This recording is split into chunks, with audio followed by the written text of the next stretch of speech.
سبحان الله هاد التبرقيق اللي فينا حنا ما بغاش يحيد. ملي تندخلوا لديور الناس تنبداو نبرقوا في الركاني وفي القناه، وحنا جالسين عندهم هي وقيته وغادي نتحال.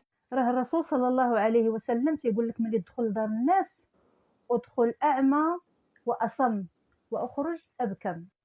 واحد السيده تلاقيت بها قبيله، عاودات لي على شي ناس من عائلتها نعسوها بانها دارها موسخ، وماشي الناس الكبار اللي قالوها ليها غير الوليدات الصغار. قالت لهم انا السيمانه الجايه غادي نجي عندكم. قالوا لها لا ما تجيش عندنا توسخي لينا دارنا. كيفاش دار توسخ لكم داركم حيت انت داركم موسخه وتجيبي لنا الوسخ لدارنا؟ المهم السيده بقات فيها.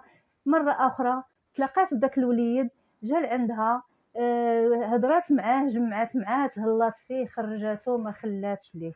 وتجي غير بالسياسه وبالوليدات البراءه. قالت له شكون اللي قال لك انا داري موسخه؟ قال لها خالتي ماشي انا اللي قلتها، ماما اللي قالتها لخالتي فلانه. كانت تهضر معها في التليفون وسمعتها. قالت لك اييه ملي انا تيجيو عندي 3 المرات 4 في السيمانه راه تيخليو لي العياء ديال يومين، وما تيخليوليش حتى الوقت فين انا ممكن انني نمشي عندهم. كيف قال الوليد خايفوا ندير الوسخ ديال داري نديه عندهم. المشكله هو ان باقي الناس يحكموا على الناس بهذاك الوسخ. ما عرفوش هذوك الناس مساكن عياو، ما عرفوش هذوك الناس مساكن راه ما بقاش عندهم الصحه، ما عرفوهمش واش راه انهم مرض، وما سولوش عليهم بانهم حتى هما كانوا حادقين، بانهم حتى هما كانت دارهم تتلمع في واحد وقيته ديال الصحه، وقيته ديال الخطر. المشكل الوسخ المادي او وسخ ديال الركاني او وسخ الماعن مقدور عليه.